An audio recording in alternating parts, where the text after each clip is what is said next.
With Emperor Battle for Dune, we want to blend the great gameplay of a Westwood real-time strategy game with cutting-edge 3D graphics.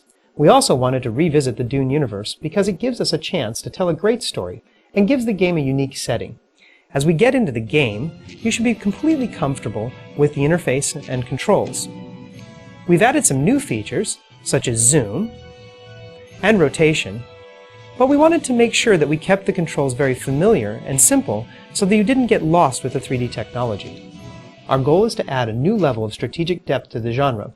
To do that, you'll not only have 3 different sides to choose from, but you'll have a lot of options about how to customize your army. The 3 main sides are the noble Atreides, the good guys of the game. They always fight fairly, but can be ruthlessly efficient. Some of my favorite units on the Atreides, the Minotaurus, or my favorite of all, the Mongoose. The Mongoose is a great unit because it can actually fire in different directions from which it's moving. You may also notice that some units have halos around them or glow. These particular units are called scouts. I can see them as they move across the map, but my opponent won't see them coming. Another amazing unit in the Atreides arsenal are the ornithopters. Their aerial assaults can wipe out enemies in mere moments.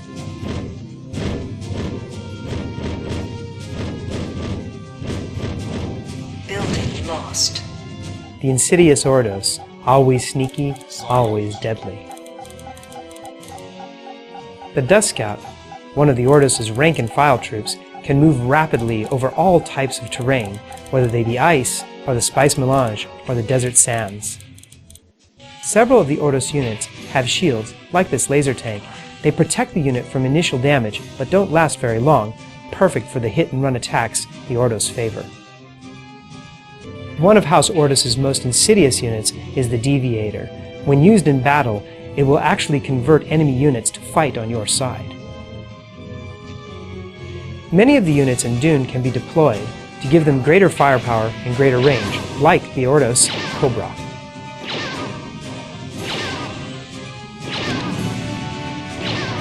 The evil Harkonnen move slowly, but wield an obscene amount of brute strength. The appropriately named Harkonnen Devastator is a great example of Harkonnen ideology. Although painfully slow in getting to its target, once there, it makes short work of almost any structure or vehicle in the game. Building lost. The Inkvine Catapult can attack enemies from great distances and poisons the very ground where its shells land. Unit lost. And let's not forget the not-so-subtle effect of the flame tank. Besides the 3 main sides, there are 5 different subhouses you can ally with.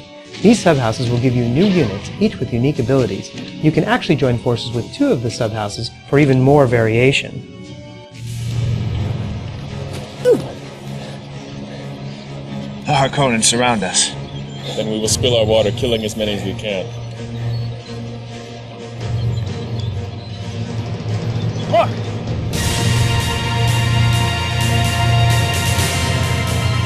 Atreides! Side of the battle turns!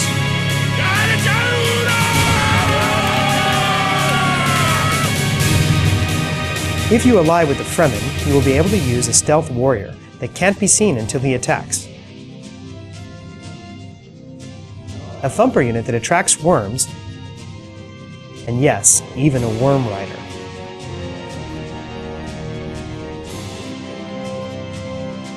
The other subhouses include the Tleilaxu, which will give you weapons based on genetic mutation. The Ix will give you weapons of stealth and deception. There are also the Guild and the Imperial Sardaukar. The Guild tank contains a Guild navigator who can fold space using the spice melange to transfer from one place in the world to another and never risk traveling across the dangerous sand. The idea behind the subhouses is to give the player a chance to customize his army and figure out what works best. Is it the Atreides with the Ix and Tleilaxu? Is it the Harkonnen combined with the Sardaukar and the Guild? You'll have a lot of interesting options to experiment with. All of these factions do have one thing in common, a lust for power. They are each struggling to rule Arrakis. I believe the penalty for treason is death. Don't you think I saw this coming? I've prepared for it, Kopek. You won't get away with it. It is a fait accompli. I already have. And it will be civil war! What are you going to do, Gunsang? Throw sand in our eyes? For whoever rules Arrakis rules the universe. In Dune, Arrakis is where spice is mined. Spice is the most valuable substance in the universe. Arrakis is also a desert planet, where little lives other than the giant sandworms and the people known as the Fremen. However, the entire game won't be spent on Arrakis. For instance, we'll be able to do battle on the green world of Caladan, home of the Atreides. As you can see, it's a beautiful Earth-like world, home of the Atreides palace, with crystal blue waters and rolling green meadows, soon to be invaded by the evil Harkonnen. The Harkonnen hail from the dark, volcanic world of Gidi Prime, where the faces of past barons grin down over the gallows of vanquished foes. Here we see a group of Ordos massing for an assault on the Baron's palace. The Ordos' homeworld is Draconis IV, an ice world which well suits the cold souls of the Ordos. As with all Westwood games, Emperor tells a great story. Our production team created amazing film sequences to bring the Emperor universe to life. The cast was led by Michael Dorn, who played Worf in Star Trek: The Next Generation. Do not play the fool. How could you have foreseen this? Our contacts with the Arakeen Smugglers Guild. Do we not have favors due us? Old debts to call in. Oh, of course, my lord. Make the arrangements then. At once. Emperor is coming together really well.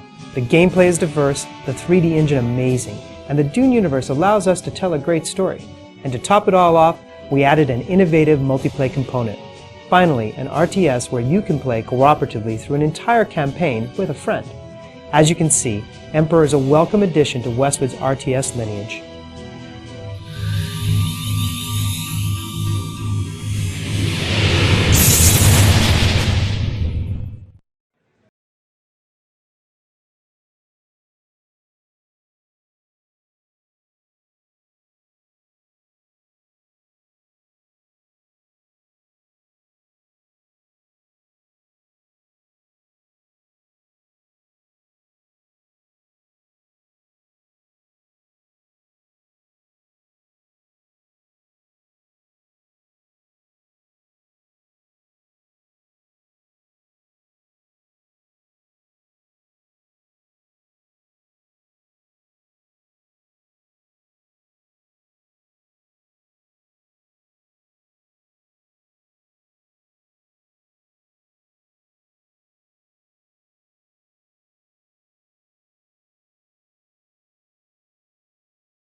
What's the situation, sir? Any activity in the village? Well, Corporal, the enemy is starting to move around, but nothing looks too threatening.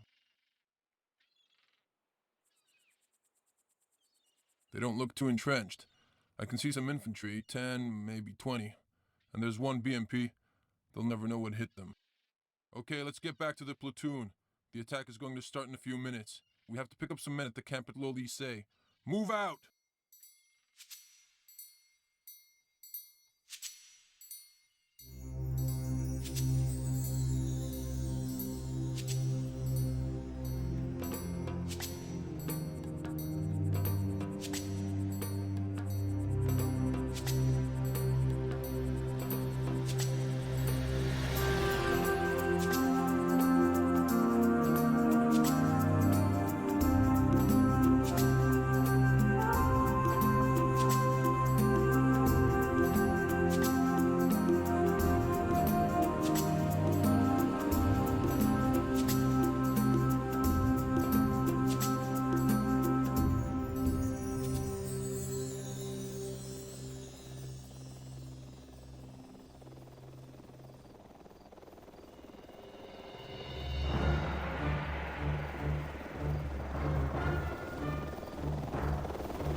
Wait here, Corporal. I need to check in with that patrol. I will be right back. Not a problem. Morning, men. Any activity last night? All quiet, sir. No movement all night long. Good. Stay alert. Things are about to get hot. Keep your eyes open. Yes, sir. Get in.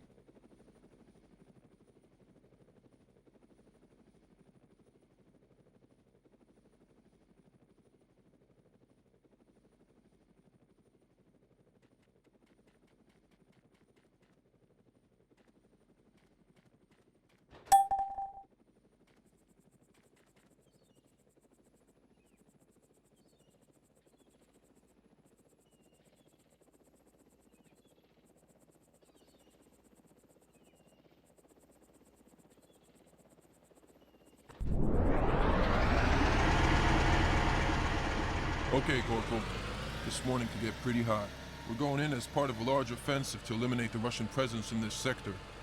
Ivan will probably throw some heat our way, but our area shouldn't face too much resistance. 3rd Infantry and 5th Armored are making a central assault through the mountains, in road to Houdan. After we seize Houdan, clearing the rest of the area will be child's play, in road to Houdan. After we seize Houdan, clearing the rest of the area will be child's play.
There's Bravo team. Stop here and wait for me.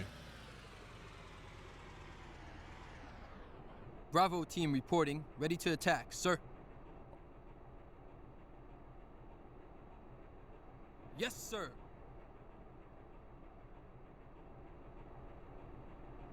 Okay, get off the road. Your platoon is just beyond the woods to the left.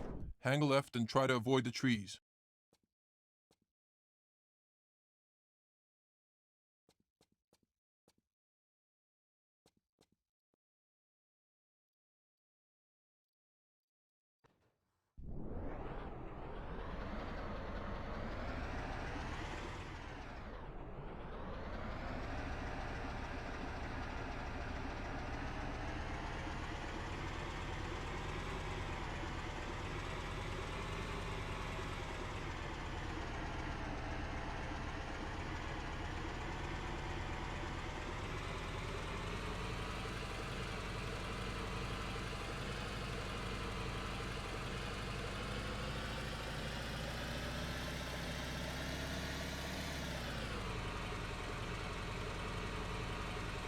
Well, this Jeep is unserviceable. Okay, we'll continue on foot.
Heard any shots yet, so the main wave can't have started. They always say that.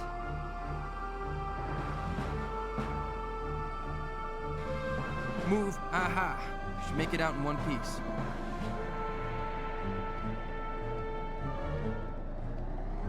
Shh, here comes the drop zone. We have to take the village over that hill. We'll only be facing infantry in light armor, but stay sharp and maintain unit cohesion. And keep your distance intervals from each other. I don't want to see one hand grenade take out half my squad. No John Wayne heroics. Understand? This is not an exercise. And I don't want to see you going home in a box.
Foxtrot, Foxtrot. 5, 2,